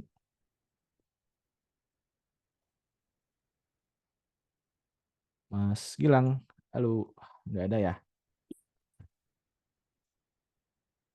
Oke, kalau nggak ada, ya mungkin aku bisa bantu jawab secara general juga kali ya. Membuka peluang dengan orang baru sih menurut aku hal yang paling simpel adalah ya memang base-nya kita harus things help, not sell gitu ya. Jadi ketemu dengan orang baru ya hawanya pinginnya ngebantu itu dulu, mindsetnya dibenerin dulu nih sebagai seorang B2B. Jangan pernah kayak punya mindset untuk pengennya jualan terus gitu ya, nggak boleh ya. Kita harus punya mindset seperti untuk bahwa kita tuh mau bantu orang gitu. Di saat kita mau bantu orang, otomatis hati kita tergerak nih untuk cari tahu, untuk pengen ngerti nih. Be confidence aja, pede aja dengan orang baru, nggak usah takut karena mereka juga nggak gigit kan. Jadi ya it's not nggak harus perfect juga guys. Yang penting mulai aja dulu. Di situ nanti kita baru belajar. Karena jam terbang itu di B2B sales itu penting banget juga, penting juga sih. Jadi kalau kita nggak ngasih peluang untuk dengan orang baru ya sampai kapan kita bisa mau itu ya ngelatih skill kita untuk bisa ketemu dengan orang baru gitu. Oke, semoga menjawab ya. Oke, selanjutnya dari Kak Rio Aditya. Malam Kak, izin tanya, bagaimana cara mencari leads yang kebutuhannya sesuai dan berpotensi closing? Lalu tahap awal prospectingnya seperti apa? Ini sebenarnya udah dijawab, tapi mau diulang nggak Mas Fadri atau Mas Mukti mungkin? Boleh. Ini mungkin aku Ya. dulu ya. Jadi malam Kak, izin tanya bagaimana cara mencari leads yang kebutuhan sesuai dan berpotensi closing. Tahap awal prospectingnya seperti apa? Nah, jadi gini teman-teman. Ini mungkin nanti di next session kita akan bahas lebih detail lagi juga gitu ya. Tapi biasanya apakah kita akan reach out ke semua company yang ada di Indonesia gitu? Jawabannya adalah belum tentu dan mungkin enggak. Company-company yang kita nantinya leads yang mau kita reach out itu harus kita kualifikasikan dulu teman-teman. Nah biasanya ada satu terms, nantinya kita akan bahas nih more detail teman-teman semua, namanya ICP, ICP. Maksudnya adalah Ideal Customer Profile. Nah jadi ini kita harus cek dulu teman-teman, company-company-nya apa saja yang sudah sesuai dan cocok dengan solusi yang kita punya. Jadi kita cek dulu, mungkin misalnya ya, produknya itu cocok dengan company yang di financial, banking, FSI service, ya berarti mungkin kita nggak bisa reach out ke FMCG atau e-commerce company. Tapi klien-kliennya fokus di banking aja. Nah, kita bisa list down tuh teman-teman. Mungkin ada seratusan financial company di Indonesia, banking, multi finance, peer-to-peer lending, fintech, cryptocurrency, semua yang ada di financial ini kita harus cek dulu. Ini udah qualified atau belum. Ada another criteria, size-nya apakah harus enterprise atau mungkin yang kayak masih startup atau mid range size udah bisa juga. Itu kita harus kriteriakan dulu potensialnya seperti apa. Jadi cara leads yang udah kita cek ini akan qualified teman-teman. Nah, leads yang udah qualified nanti namanya menjadi prospect. Nah, kalau memang udah dikualifikasikan, nantinya akan lebih matang lagi, akan lebih bagus lagi, dan chance buat closingnya akan lebih besar. Nah, jadi buat pertanyaan ini, Rio, tahap awal prospectingnya seperti apa?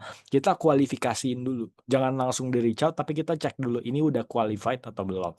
Gitu jawabannya. Thank you Rio buat questionnya. Aku langsung ke next question buat Mukti. Aku bacain ya, Muk ya. Dari Meiranti. Halo Kak, saya baru banget di dunia sales atau AE, account executive. Ada tips and trick cara buat cold email yang oke dan gimana agar tidak gugup saat pitching ke C-level, CEO, mungkin VP juga, pokoknya yang posisinya mungkin udah tinggi-tinggi. Gimana tuh tips and trick dan success stories buat reach out ke yang posisi-posisi udah tinggi nih? Waduh, agak sulit. Gimana tadi yang nggak gugup saat pitching ke C-level? Tadi tuh gue udah bahas sebagian yang di awal ya, yang cold call biar nggak gugup kenapa. Jadi gue lanjut dari sana aja ya. Tadi kan gue udah ngasih sedikit insight biar nggak gugup. Kita yang pasti doing research dulu segala macam dan lain-lainnya. Terus apa yang bikin kita nggak gugup ya ke C-level selain research? Ketika lu pitching, biasanya gue pribadi ya, biasanya tuh gue ketika pitching ke C-level, gue tuh agak beda. Jadi ketika tuh gue ngomong nih sama C-level, gue tuh lebih fokusnya ke impact ke bisnisnya mereka. Jadi gue nggak jelasin fitur gue. Jadi tuh gue lebih jelasin ke solusi apa yang gue punya bisa bikin impact ke bisnis mereka. Jadi gue tuh yang gue bawa tuh biasanya data, insight, terus apa ya, ROI yang pastinya return of investment, karena mereka kan yang punya bisnis. Jadi tuh mereka tuh pengennya ketika pakai solusi kita tuh mereka pengen balik modal cepat gitu. Jadi tuh gue lebih fokus gimana gue bisa kasih impact ke bisnis mereka, gimana solusi gue bisa increasing the revenue, gimana solusi gue bisa simplifying workflow staff-staffnya, dan gimana uh, solusi gue atau produk gue bisa reducing the risk gitu. Jadi gimana nggak bikin mereka hilang duit lebih banyak gitu. Jadi yang pertama udah pasti research, dan gue tuh biasanya researchnya company level kalau si level, karena kan mereka yang punya usaha kan. Entah itu funding, terus entah mereka ekspansi bisnis atau acquisition segala macam, itu gue cari beritanya. Nanti dari sana gue personalize supaya bisa apa ya, kayak uh, mereka interest gitu ngomong sama kita. Yang pasti tuh lu harus super singkat, super relevan, super apa ya, concise deh pokoknya, karena tuh mereka nggak punya banyak waktu kan, waktu mereka cuma sedikit. Jadi sebisa mungkin lu being relevan.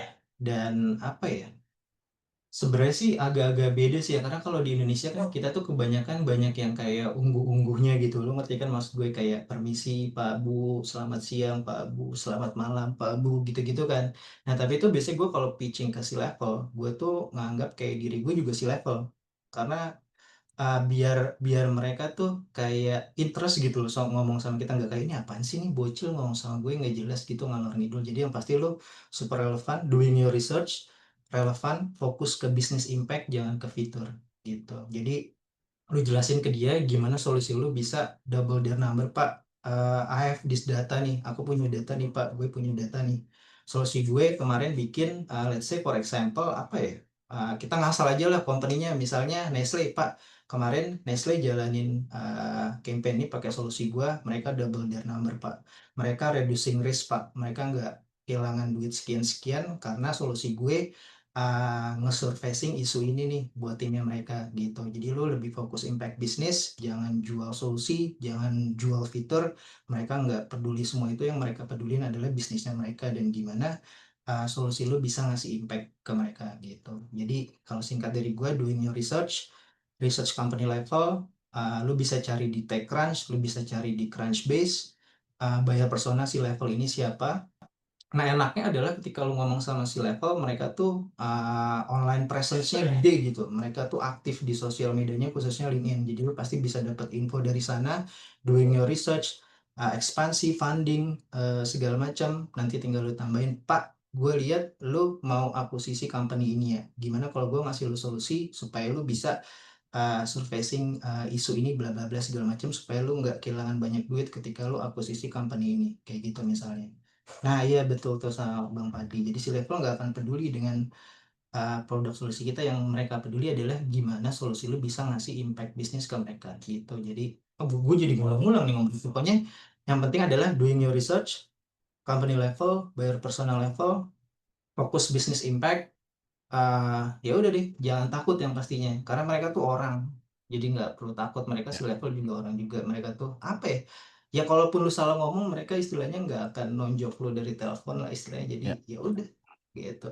Oke, thank you Bang Ali untuk jawabannya. Guys, anyway, ini karena udah mau jam 10, mungkin aku maaf banget nggak bisa bacain semua pertanyaan ya. Mungkin 5 pertanyaan setelah ini maksimal 4 sampai 5 lah untuk kita bisa, biar nggak terlalu malam juga, pasti mau istirahat juga kalian. Oke ya, lanjut ya. Apakah datasheet dari rival, apakah datasheet klien diberikan atasan, atau kita mencari sendiri? Berapa lama menggali informasi setiap klien? Bagaimana jika online presence-nya zero? Nah, ini dari rival ini lumayan abu-abu pertanyaannya nih. Online presence-nya zero itu maksudnya gimana? Mungkin ada orangnya di sini. Kalau misalnya nggak ada, aku mau skip soalnya.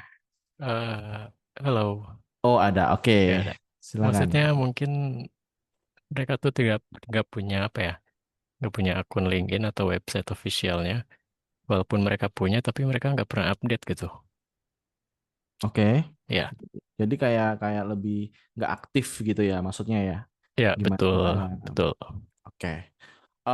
Pertanyaan pertama ya Mas Iqbal itu anyway itu DP atau Masnya emang nggak gerak tuh fotonya? Emang nggak gerak ini, cuma gambar Emang doang. nggak gerak. I see. Oke.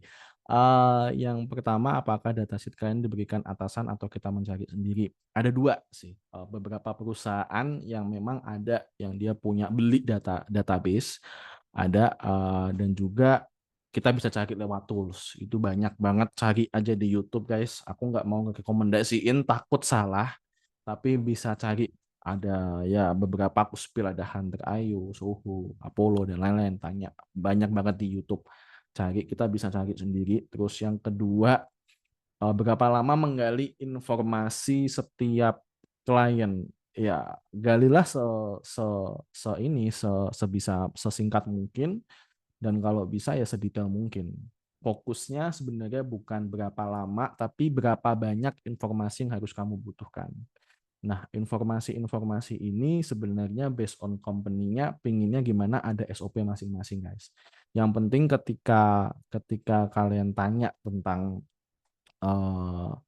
pertanyaan-pertanyaan yang tadi kayak framework BANT yaitu technical banget, butuh infonya apa nih supaya bisa tahu kalau orang ini tertarik atau enggak. Kita bisa gali dari BANT. BANT itu budget, authorities, needs, dan timeline. Ini sebenarnya technical. Jadi bukan berapa lama, tapi berapa banyak informasi yang harus kita gali. Gitu ya, Rival. Terus endingnya bagaimana jika online presence-nya zero? Ya, selama mereka punya email, selama punya LinkedIn, dah coba aja dulu gitu. Jadi memang kebanyakan orang ada juga yang nggak suka ngupdate LinkedIn dan it's no worries, nggak apa-apa. Tapi kita bisa coba dulu dari email, mungkin kalau dari email dari LinkedIn, syukur-syukur kita bisa nemu WhatsApp-nya, itu bisa lebih bagus. Tapi jangan terlalu musingin untuk hal-hal satu seperti ini. Lebih baik kita reach aja dulu, untuk hasilnya nanti gimana itu it's another story ya. Yang penting kita reach dulu. Kalau misalkan dibales ya syukur, kalau enggak ya it's okay gitu. Mungkin kita bisa perbaiki dari sisi reach-nya, mungkin kita bisa perbaiki dari uh, research kita dan lain-lain gitu ya. Mas Rival menjawab enggak kira-kira? Sangat menjawab sekali, Mas. Terima kasih banyak. Oke, terima kasih Mas Rival. Alright. Aku lanjut lagi. Kak, boleh tahu tips dan trik biar prospek nggak ghosting after first call? Aduh, mungkin Mas Fadli mau bantu jawab. Boleh. Ini pertanyaannya more detail juga dari Adesta. Jadi kalau misalnya gimana sih caranya biar tips and triknya biar prospeknya tuh nggak ghosting after first call, artinya kalau habis first call tuh kayak mungkin mereka kasih objection gitu teman-teman. Jadi meetingnya kita belum dapet, di first call tuh mereka bilang oke Fadli nanti dulu deh coba kirim email dulu segala macam, nanti aku cek lagi segala macam, gimana sih biar nggak ghosting gitu. Anyway, Adesta nanti juga kalau mau ditambahin more detail pertanyaannya monggo bisa ditaruh di chat box juga. Aku langsung jawab aja kalau based on that context gitu ya. Jadi caranya adalah kita harus pastinya saat call kita make sure it's relevant teman-teman. Benar-benar kayak yang mau kita sampaikan, penjelasannya, objektifnya, value proposition-nya itu udah melakukan fase research dulu yang kita lakukan pada company yang mau kita tuju. Jadi make sure kayak relevant dulu dan jelas, dan kita juga nggak sales yang benar-benar maksa banget atau gimana, tapi make sure kayak it's relevant, polite, respect. And then misalnya prospeknya butuh waktu lebih banyak nantinya mungkin mereka akan bales, of course kita akan follow up lagi di next 3, 4, atau mungkin 5 days maximum, kita follow up with polite lagi. Jadi bisa jadi prospek tuh kadang-kadang ya nggak langsung balas karena ini bukan priority utama mereka. Mereka juga ada pekerjaan utama yang lagi fokus, yang KPI lagi mau dituju di role utamanya. Mungkin ini jadi secondary yang nantinya mereka akan cek gitu. Nah, jadi tetap keep following up, tapi make sure jangan sampai annoying, with respect, politely, dan make sure the solution atau message yang kita mau sampaikan tuh relevant juga buat mereka. Nggak di ghosting dan kita bisa dapat meetingnya gitu. Thank you Adesta buat questionnya. Aku langsung bacain ke next one ke Mukti. Mungkin ini yang Faisal pertanyaannya bisa dielaborate more detail. Gimana caranya kita take 5 meeting per week by cold email? Mungkin pertanyaannya aku rubah dikit nih. Gimana sih caranya kita bisa dapat 5 meeting per week? Apakah hanya cold email aja atau mungkin bisa pakai cara-cara lain juga? Jadi mungkin bisa jadi jangan cuma email aja kali. Mungkin bisa di-combine juga dengan channel lain. Tapi gimana sih Bang Mukti sampai akhirnya dari yang hanya email atau mungkin ada channel lain ya kita bisa sampai tahap purchasing atau sampai ya nantinya ada bisa sampai closing gitu. Nah, fase-fasenya apa aja dan tips and triknya biar ya at least seminggu kita bisa dapat 5 meeting tuh gimana Muk kira-kira? Thank you Bang Fadli. Ini pertanyaannya agak sulit nih. Jadi kalau misalnya gimana caranya kita bisa dapat 5 meeting per week by cold email, biasanya tuh gue yang pertama adalah gue akan ke dashboard CRM gue, terus gue cari conversion rate dari cold email. Ini konteksnya cold email ya, jadi gue bahasnya cold email. Jadi gue akan ke dashboard CRM gue akan cek conversion cold email gue berapa persen gitu. Dari sana baru tuh gue hitung. Let's say kita ambil angka bulat aja biar baginya gampang. Let's say misalnya gue dari 100 cold email yang gue kirim hari itu, gue reply rate-nya 50% kayak gitu. Jadi kan yang 50 orang yang bales, dan dari situ kan nanti kelihatan juga tuh conversion rate berikutnya ke meeting. Let's say gue dari 100 cold email, 100 itu gedean ya, misalnya 50 cold email, 25 yang reply, terus gue dapat meetingnya let's say cuma 2 atau 3 gitu kan. Nah dari sana, dari conversion rate yang lu punya itu, dari dashboard CRM lu kalau misalnya lu pakai, nanti dari sana berarti lu udah ketahuan kan, berarti gue untuk dapetin 5 cold email, berarti gue harus double my number nih. Berarti misalnya let's say gue harus kirim 100 email gitu, 100 email untuk bisa dapetin 5 meeting dari cold email kayak gitu. Jadi yang pertama lo lihat conversion rate lu dulu berapa, dari sana lo bisa apa ya, ya tambahin number lu lah, nambahin number lu untuk mencapai target yang lo inginkan gitu kan. Karena apa ya, kalau menurut gue pribadi sales itu kan game of numbers ya. Sales itu game of number. Jadi output itu input yang lu masukin pasti akan sesuai dengan outputnya, atau sebaliknya output yang lu dapat pasti akan sesuai dengan input yang lu masukin kayak gitu.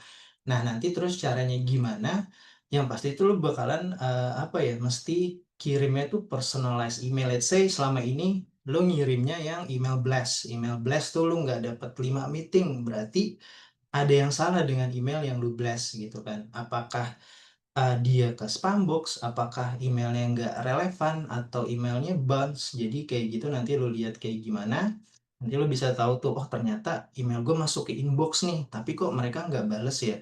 Nah berarti kan ada yang kurang tepat dengan personalisasinya gitu kan. Jadi nanti kita bisa perbaiki itu. Atau misalnya lu lihat dari data lu larinya banyak yang ke spam. Oh ini kenapa ya banyak yang ke spam larinya? Oh ternyata gue terlalu banyak taruh email produk gue, bukan email, link produk gue di dalam email gue, makanya ini pada lari ke spam box kayak gitu. Jadi let's say masuk ke inbox tapi nggak ada yang reply, berarti personalisasi lo kurang tepat, entah produk yang nggak relevan, entah approach-nya atau personalisasinya agak kurang dikit ya gitu. Nah dari sana lo bisa improve lagi. Jadi oh ini kayak gue blast email gue nggak works nih, gue akan mulai start dengan personalisasi tiap email gue. Jadi lu kirim, lu personalisasi tiap email lu segala macam yang relevan dengan prospek lo, nggak perlu panjang lebar. Biasanya tuh gue kalau initial outreach tuh email gue maksimal tuh 100 deh, 100 kata. Terus gue cross check lagi tuh di Mail Meteor. Biasanya tuh gue pakai Mail Meteor buat ngecek email gue ada spam trigger words-nya nggak. Jadi gue sebisa mungkin ngindarin itu biar email gue bisa masuk ke landing box utamanya mereka, jadi nggak lari ke promotion. Kalau misalnya lu buka Gmail itu biasanya kan ada banyak tuh, ada promotion, ada apa aja, jadi pokoknya banyak tuh tab-tabnya. Nah, sebisa mungkin lo hindari spam mode supaya email lu bisa masuk ke inbox utamanya mereka kayak gitu. Jadi dari lu udah tahu numbersnya, lu udah tahu conversion rate-nya, nanti dari sana apa nih kira-kira yang butuh lo tingkatin supaya conversion rate-nya bisa naik gitu. Jadi kalau gue pribadi ya udah antara personalisasi atau lu increase your number kayak gitu. Kalau misalnya lu nggak mau repot personalisasi ya udah kirim aja bulk email. Tapi setahu gue bulk email tuh kecil lah conversion Ya, rate-nya. Jadi betul. kalau gue lebih prefer ke email yang dipersonalisasi gitu Bang G. Thank you Bang Fadli, Oke. Bang G. Thank you Bang Ali. Ini last question ya guys. Sorry banget nggak bisa jawab semua. Mungkin nanti di next webinar kita bakal bales atau mungkin kita bakal ngadain sesi Ask Me Anything tapi di Telegram. Mungkin nanti ke depan ya kita biar bisa pertanyaannya banyak banget ternyata. Sorry nggak bisa semuanya. Terakhir ya dari Raditya. Halo Kak, izin bertanya. Bagaimana cara kita menghadapi pressure dari BOD? Board of Director ya, ketika penjualan sedang menurun tetapi tidak ada saran atau arahan. Oke, aku bantu jawab ya. Ini sebenarnya pernah terjadi sama setiap penjualan di SaaS pasti ada masa jelek, ada masa bagusnya gitu. Yang aku lakukan sebenarnya aku fokusnya udah bukan ke stres karena pressure dari atasan. Aku mengalokasikan stresku lebih ke bagaimana caranya emailku lebih bagus, bagaimana caranya LinkedIn-ku lebih bagus, bagaimana caranya personal branding-ku lebih bagus, dan lain-lainnya. Jadi jangan put pressure-nya itu ke BOD-nya, tapi alihkan pressure-nya itu ke diri sendiri bagaimana improve. Karena investasi paling bagus adalah leher ke atas. Jadi memang aku paham sih rasanya di pressure gini. Di situ aku lebih nge-breakdown lagi. Mungkin dari targetnya anggap aja 100 juta nih. Aku breakdown lebih kecil lagi dari 100 juta, aku breakdown ke kecil. Yaudah, aku saat ini mau reach-nya ke 1 juta dulu atau ke 10 juta dulu deh. Yang semula aku bisa dapat misalnya hanya 5 juta, tapi aku pengen naikin ke 10 juta. Walaupun nanti nggak kejar target, it's okay. Kita mulai dari satu persatu dulu. Jangan put stresnya itu di atasan BOD-nya, tapi put stresnya ingat di kitanya bagaimana cara kita upgrade diri kita lebih baik lagi di situnya. Nah, kalau udah kita hitung satu-satu, misalnya dari yang awal mulanya kita mungkin standarnya harus deal, saat ini kita put dulu, yang penting orangnya balas dulu deh. Nah, di situ. Nanti mungkin dari sisinya code email misalnya yang awalnya 5, aku hari besok mau jadi 10 gitu. Yang mungkin saat ini lead-nya 20, aku mau nambah 50. Nah, lebih putnya ke situ stresnya. Otomatis nanti pressure-nya akan lebih rendah lagi karena memang fokusnya yang penting bodo amat sama apa ya.